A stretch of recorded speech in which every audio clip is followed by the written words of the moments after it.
Hello everyone, my name is Suzie. I am a UK-based artist. This channel is all about exploring different subjects from history, fashion, good old gossip to modern day matters. At the same time, I will be keeping my hands busy by painting, which helps my mental health.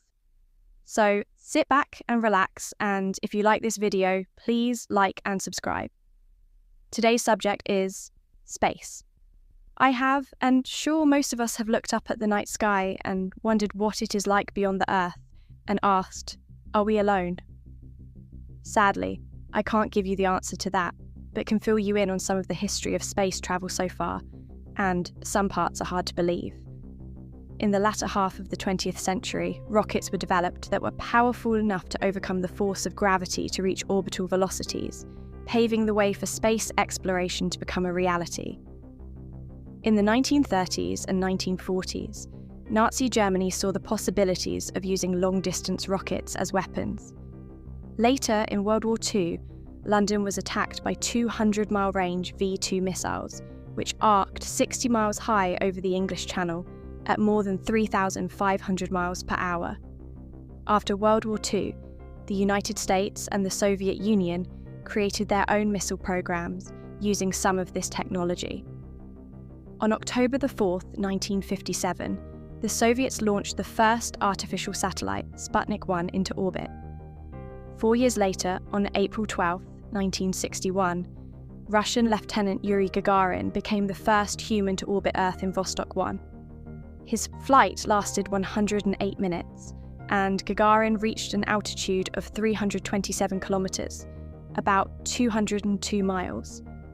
The first US satellite, Explorer 1, went into orbit on January 31st the following year. Then, in 1961, Alan Shepard became the first American to fly into space.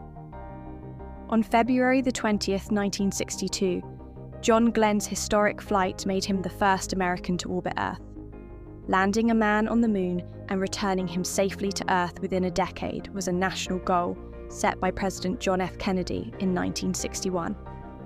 On July 20th, 1969, astronaut Neil Armstrong took one giant leap for mankind as he stepped onto the moon. 6 Apollo missions were made to explore the moon between 1969 and 1972. During the 1960s, unmanned spacecraft photographed and probed the moon before astronauts ever landed. By the early 1970s, orbiting communications and navigation satellites were in everyday use, and the Mariner spacecraft was orbiting and mapping the surface of Mars.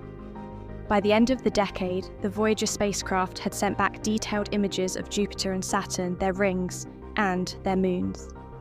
Skylab, America's first space station, was a human spaceflight highlight of the 1970s, as was the Apollo-Soyuz test project, the world's first internationally crewed, American and Russian, space mission. By the 1980s, satellite communications had expanded to carry television programs, and people were able to pick up the satellite signals on their home dish antennas. Satellites discovered an ozone hole over Antarctica, pinpointed forest fires, and gave us photographs of the nuclear power plant disaster at Chernobyl in 1986. Astronomical satellites found new stars and gave us a new view of the centre of our galaxy.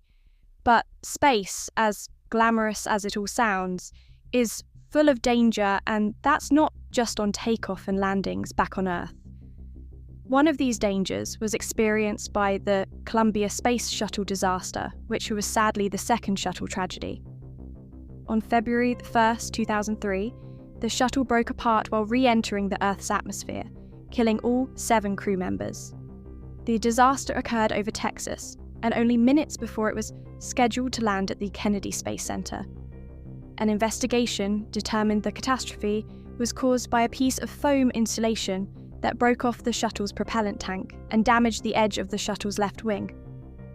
It was the second loss of a shuttle in 113 shuttle flights. After each of the disasters, space shuttle flight operations were suspended for more than 2 years. The International Space Station is a research lab in low Earth orbit. With many different partners contributing to its design and construction, This high-flying laboratory has become a symbol of cooperation in space exploration, with former competitors now working together. Some crazy facts about space travel. Animals have travelled into space.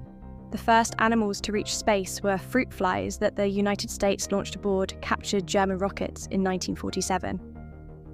The first mammal to reach space was a rhesus monkey named Albert II, who flew 2 years later. Both these missions were suborbital, as were all animal flights for about a decade. The first animal to orbit Earth was Laika, a dog launched by the Soviet Union in 1957, who sadly died in orbit. The first animals to orbit Earth and land safely were the host of animals on the Soviet Sputnik 5 mission in 1960, led by dogs Strelka and Balka. The first mammal in space was Albert II, a rhesus monkey launched by NASA, who reached an altitude of 83 miles, 134 kilometers, on June 14, 1949.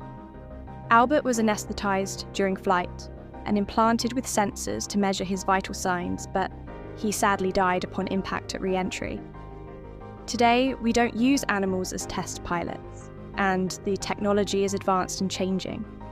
Entrepreneurs such as Richard Branson are taking us to places that the public would never have thought to go before by reaching the furthest part of the Earth's atmosphere.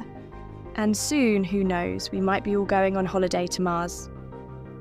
Thank you for watching. Who knows, we might be all going on holiday to Mars. Thank you for watching.